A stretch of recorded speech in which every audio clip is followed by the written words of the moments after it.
प्रियजन, आज मैं आप सबों से क्षमा मांगता हूं क्योंकि बहुत दिनों के बाद मैं आपके सामने यह चिंतन प्रस्तुत कर रहा हूं। जीवन के उतार और चढ़ाव को देखते हुए कठिन दौर से गुजर रहा था, फलतः मैं आप तक एक भी चिंतन नहीं ला पाया, मुझे माफ कर देना। हम प्रत्येक जन सामान्य काल के 15वें रविवार में प्रवेश कर रहे हैं।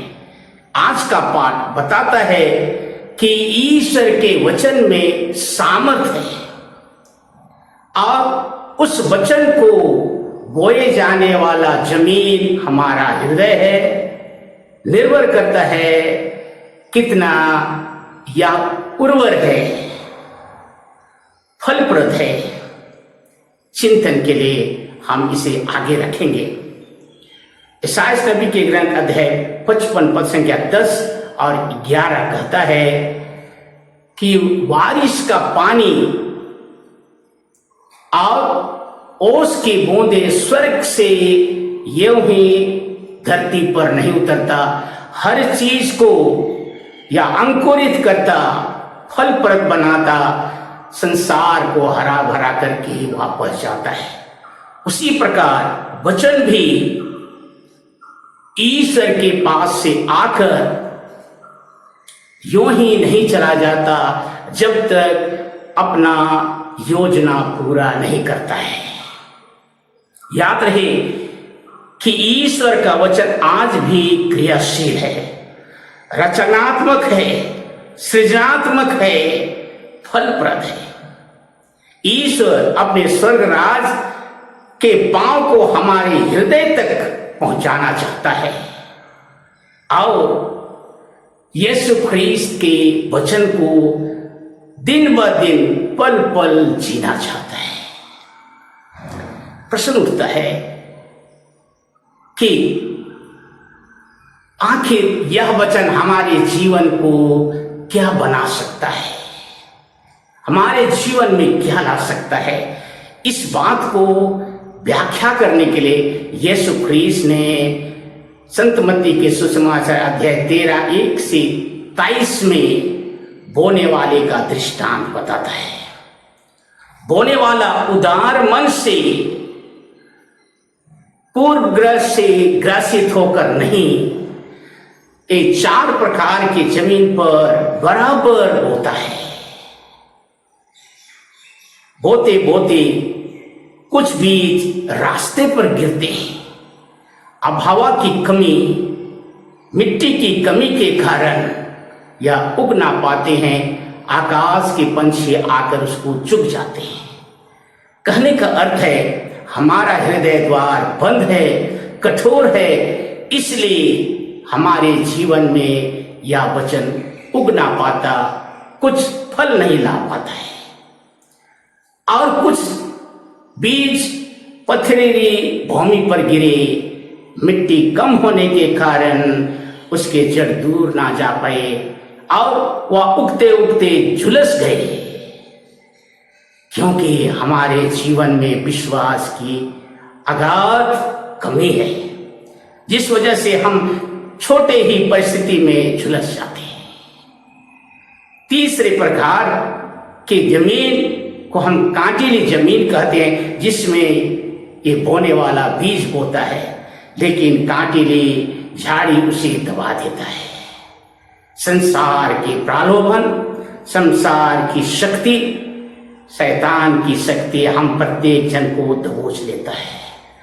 ईर्ष्या, द्वेष, निंदा, शिकायत, गाली, लफड़ा, गफलत, नशापान और दलबंदी जैसी चीज हमारे जीवन के बीज को दबा देता है।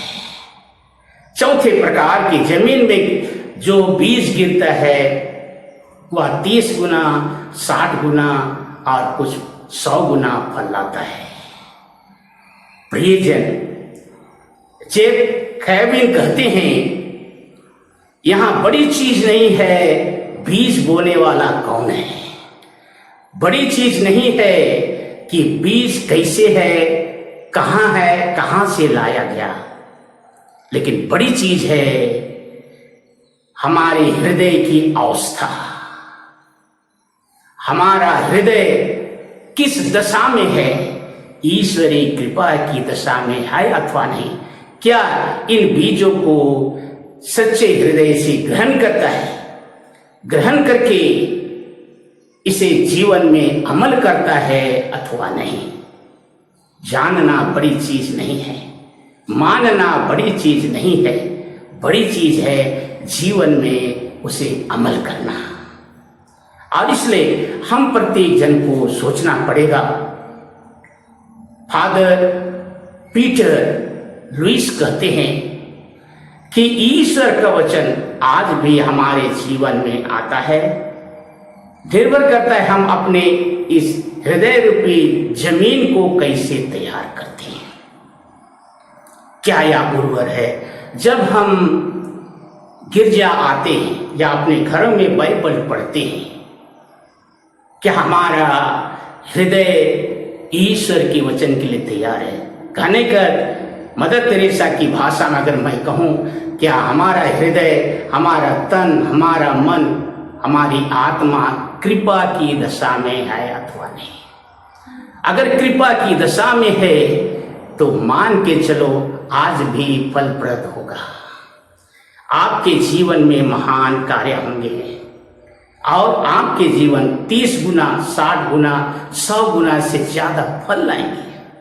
और इसलिए हम प्रत्येक जन को सोचना पड़ेगा कि हम वचन को ना केवल सुने, उस वचन को हृदय में ग्रहण करें और ग्रहण किए हुए वचन को हम जीवन में अमल करें। इसी ही कहते हैं लघु ख्रिस्ती समुदाय। एसीसी बीसीसी कहने से केवल नहीं होता है, इसे हम जीवन में अमल करना सीखें। जो भी कमी कमजोरियां हैं, हो सकता है विश्वास की कमी, हो सकता है हमारा हृदय बंद है, कुंठित है, कठोर है या नाना प्रकार के संसारिक दबाव में है, इसे हमको काटना होगा, छाटना होगा, कलम करना होगा, खुलनी करना होगा, थल्ली करना होगा, जिससे कि फल आ सके। चौथी बात, इन फसलों को हमें अच्छे आबहवा के साथ पानी देना होगा, उसको निलाना होगा, उसको साफ सुथरा करना होगा। ये कोई नहीं कर सकता, ये आपके हृदय के विषय में कह रहा हूं। इसलिए गंभीरता से आज के पाठों को लें और अब से मैं लगातार आपके लिए यह चिंतन रखना चाहूँगा। जो लोग सब्सक्राइब किए हैं धन्यवाद, नहीं किए हैं सब्सक्राइब कर लीजिएगा। ईश्वर हम प्रत्येक जन को आशीष दे। आमीन।